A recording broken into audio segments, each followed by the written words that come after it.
तो अब सोनिया गांधी ने मोर्चा संभाल लिया है।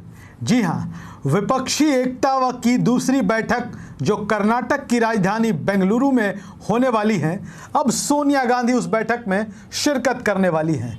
जी हां, वही सोनिया गांधी जिन्होंने कभी शाइनिंग इंडिया और फील गुड के रथ पर सवार अटल बिहारी वाजपेयी की सरकार और एनडीए का रथ रोक दिया था। वर्ष 2004 वो नज़ारा आपको याद होगा। अगर उस दौर में आप राजनीति की खबरों में दिलचस्पी लेते होंगे तो ज़रूर। देश में एनडीए की सरकार थी और अटल बिहारी वाजपेयी का एक अपना जलवा हुआ करता था और अटल बिहारी वाजपेयी के नेतृत्व में एनडीए की कई दलों के साथ साझा सरकार चल रही थी और देश में एक तरीके से माहौल बना दिया गया था कि अटल बिहारी वाजपेयी का विकल्प तो इस देश में है ही नहीं।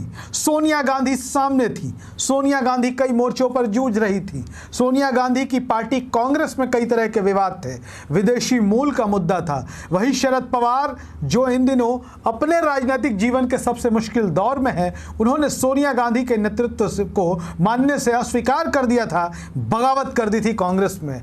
और आज उन्हीं शरद पवार के लिए सोनिया गांधी, राहुल गांधी खड़े हैं। खैर, हम आपको बता दें कि सोनिया गांधी ने मोर्चा संभाल लिया है। सोनिया गांधी अब विपक्षी दलों के महागठबंधन को लीड करेंगी और फ्रंट सीट पर बैठकर ड्राइविंग करेंगी।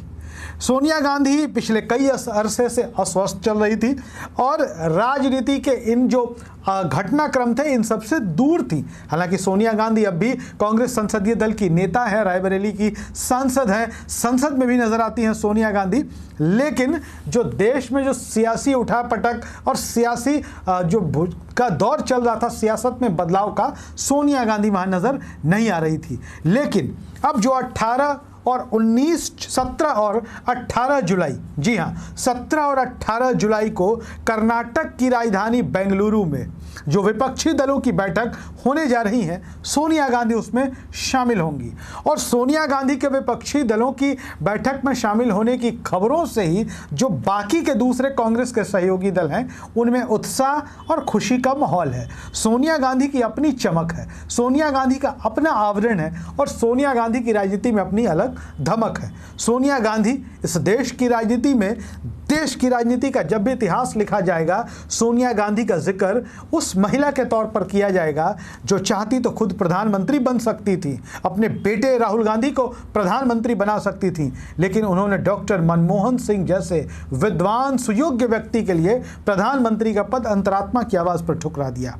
आप सोनिया गांधी की कई मुद्दों पर आलोचना कर सकते हैं, वो राजनीति में है तो आलोचना होनी भी चाहिए, लेकिन सोनिया गांधी को जिस तरीके से बदनाम किया गया, 2013-14 का वो दौर याद कर लीजिए, किस तरीके से सोशल मीडिया पर सोनिया गांधी के खिलाफ लगातार फर्जी और भद्दे कमेंट्स किए जाते रहे। आज भी बीजेपी के कई प्रवक्ता सड़क छाप भाषा का इस्तेमाल सोनिया गांधी के खिलाफ करते हैं, लेकिन कभी आपने सोनिया गांधी के मुंह से कभी कोई अमर्यादित भाषा सुनी? कभी नहीं। सोनिया गांधी मर्यादा का दूसरा नाम है। खैर, अब जो खबर है, सोनिया गांधी विपक्षी दलों के महागठबंधन को लीड करेंगी, बैठक में शामिल होंगी और जो 17-18 जुलाई को बैठक है उसके पहले कर्नाटक के मुख्यमंत्री सिद्धारमैया डिनर का आयोजन करने जा रहे हैं। उस डिनर की चीफ गेस्ट सोनिया गांधी होगी, जिसको डिनर डिप्लोमेसी का भी नाम दिया जा सकता है। लिहाजा राहुल गांधी और मल्लिकार्जुन खड़गे का क्या होगा?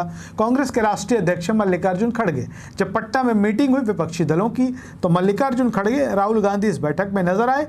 खुद खड़गे और राहुल गांधी को रिसीव करने के लिए नीतीश कुमार पटना एयरपोर्ट पर पहुंचे, लेकिन अब जो है वो काम दूसरा दे दिया गया है। दरअसल राहुल गांधी भारत जोड़ो यात्रा के पार्ट 2 की तैयारी में है।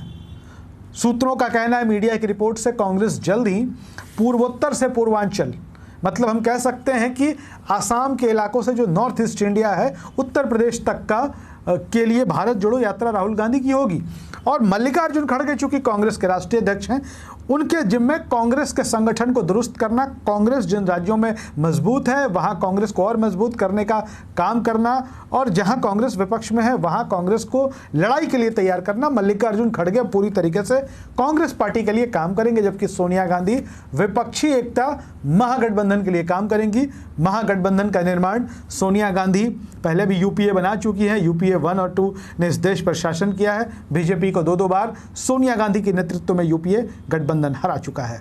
सोनिया गांधी के बारे में आप क्या सोचते हैं? सोनिया गांधी की राजनीति के बारे में आपकी क्या राय है?